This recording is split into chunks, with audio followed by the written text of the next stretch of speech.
Hi class, my name is Dave Singer and I'm going to be narrating my group's presentation on our Aristotle Appeals. My group consists of Brian DeGroot, myself, Dave Singer, Dee Wu, and Jessica Arenas Morphin. Alright, so starting out,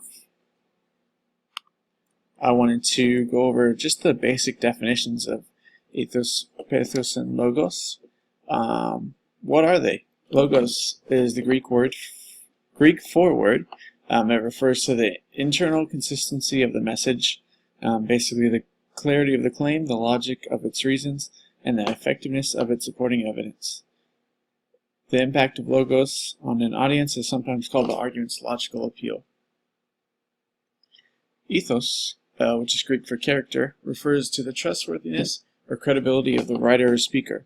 Ethos is often conveyed through tone and style of the message and through the way the writer or speaker refers to differing views. It can also be affected by the writer's reputation as it exists independently from the message and his or her expertise in the field. The impact of ethos is often called the argument's ethical appeal or the appeal from credibility. Pathos, which is the final Aristotle appeal, is Greek for suffering or experience, and is often associated with emotional appeal. Pathos causes an audience not just to respond emotionally, but to identify with the writer's point of view, and the values, beliefs, and understandings of the writer are implicit in the story and conveyed imaginatively to the reader. So I just wanted to go over the basic definitions that I pulled from the website, the source at the bottom, and let's go from there. So the first example of Aristotle Appeals is pathos, and I picked the Museum of Tolerance as a good example of this. And basically what the Museum of Tolerance is, for those of you who don't know, is basically visual exhibits from history's darkest times, and it kind of revolves around the Holocaust mostly, but it does have a few other exhibits there. But it kind of, I thought it was a good example because it appeals emotionally to visitors through imagery, basically so that we can learn from our tolerances as humans. I remember going here when I was in, I think it was elementary school, and basically that's some of the criticism that this museum has gotten over the years is that they use multimedia to appeal the emotions of young visitors. But I think it's a really important place to go if you get a chance. It's really cool, just so you can see kind of like our history and kind of learn from it. But I think that's a good example of pathos. So moving on to the next slide, this is actually from Dee. So she gave us some example of logos. So the examples of logos are facts and evidence, statistics, figures and charts, and information, which is basically lots of words and long paragraphs as logical arguments and reasoning. So this is just basically some examples of logos and how it's influential as part of the Aristotle Appeals, which is really important. So moving on to the next example, sorry. This is how example of logos. This is an example of cigarette use, and cigarette smoking are overall among adults in the US is down. But basically it's an example of how logos is used to sort of just give the facts and be consistent and use logic and reasoning and effectiveness of using supportive evidence, which is basically showing this graphic right here. So this graphic is showing that yes, smoking is down, overall among adults, but there are still cigarette usage among certain populations. As you can see here, just a few examples: low education, males, young adults, South and Midwest, lesbian, gays, and bisexuals, below poverty level, disabled, certain races and ethnicities. And then it gives you those facts and basically says how we can put an end to tobacco use, which is like implement smoke-free laws, raise tobacco prices, and increase funding for tobacco control programs. So this is a good example of logos just because it's really laid out nicely, and I think it does a great job of just showing basically the facts, and just is really consistent in its message, and doesn't really try to show too many emotions. It's just plainly the facts of smoking and what we can do to put an end to tobacco use. So it's a great example. That is an excerpt from Political Ideals by Bertrand Russell. So basically it's an example of logos in literature, and I'll just read this a little bit. The wage system has made people believe that what a man needs is work. This, of course, is absurd. What he needs is the goods produced by work, and the less work involved in making a given amount of goods, the better. But owing to our economic system, where a better system would produce only an increase of wages or a diminution in the hours of work without any corresponding diminution of wages. So again, a good example of logos in literature this time, which is actually pretty cool, just because it highlights that text can be persuasive as well. Good use of logos in there, and it basically just again sticks to facts. It kind of is really consistent in the message that it delivers.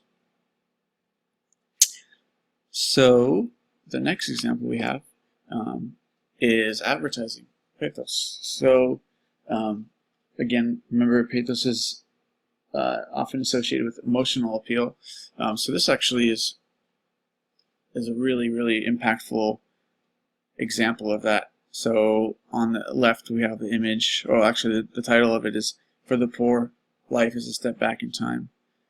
So it's basically trying to retouch the emotions of the people who see it, and it essentially shows pretty much similar conditions as Oklahoma in 1936 versus the Dominican Republic in 2007. So this is a pretty impactful image to me, and it kind of makes me stop and think, and I think it's really effective because that's what it's supposed to do is make you think and kind of pull out your emotions and want to do something in response to it. So these are some great examples here. XD. So the next slide we're going to go to is actually Brian's slide. So his is actually really kind of based off his personal experience, but also he gave some videos you can watch. I think we all have seen these. I think it's really important. I'm going to highlight kind of what the pathos associated with military service and recruitment is. So I think we all have seen the poster, the World War II poster, I believe, just as far as recruitment goes. And there are many examples of how the military uses emotional manipulation on young, impressionable people. As far as recruiting, it targets young, impressionable people by making them feel a strong sense of nationalism and patriotism. They offer monetary incentives that seem very lucrative to young people, when in reality is not very much money. Misinformation or exaggerated claims to entice young adults, personal and professional aspirations, whether it's like examples, American Hero, Secret Intel, like Spy, all the things you see in movies and that are just really publicized. Career development, it's doing the job as a small part of the big picture. False expectations of experience and culture. Military life is not Call of Duty, which is another sort of cultural reference. A lot of kids playing it. Call of Duty, if you don't know, is a video game, and kind of glorifies war in a sense. The high school visits in uniform.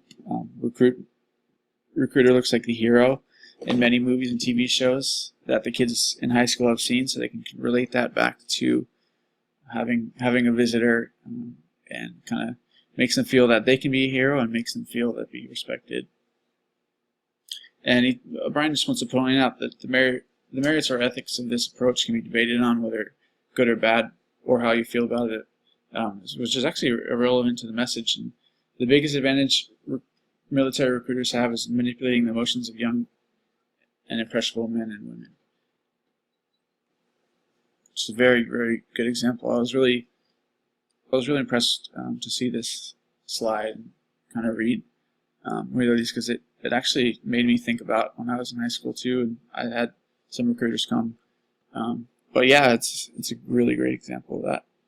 And then finally, the last example we have as a group is for pathos is for-profit college commercials. I know we've all seen these. So colleges such as University of Phoenix, DeVry, among many others, use pathos in their commercials that target adults without a college degree. You'll never see Mesa College there. Sorry. Anyway, it makes you feel negatively. What these ads do, why it's pathos, kind of, again, reaches out emotionally to its target audience. It makes you feel negatively about yourself for not having a degree. They'll often have a normal-looking actor who says things like, "I needed to do something with my life," which, again, tries to reach out to the emotions of the viewer. Or "I knew I was better," which the viewer is supposed to relate themselves and their feelings to. It's then followed up by making you think attending their school will make the solution fast and easy. And the goal is to demoralize students by focusing on their shortcomings in life. And these ads can target lower income people, or people who are more likely to be eligible for government financial aid, or with less access to education. And what's crazy about these colleges is they actually have a lower success rate of students that graduate from them. So they end up paying more and with less success of graduation rate, which is really sad. All right, so that is all that's the slides we have for you guys. I hope you enjoyed the presentation. Thanks to my group and for making these great slides. And I think it's really important to kind of see all these Aristotle appeals and how they impact us in our daily lives. All right, thanks for watching. I hope you guys have a good one. We'll talk to you later.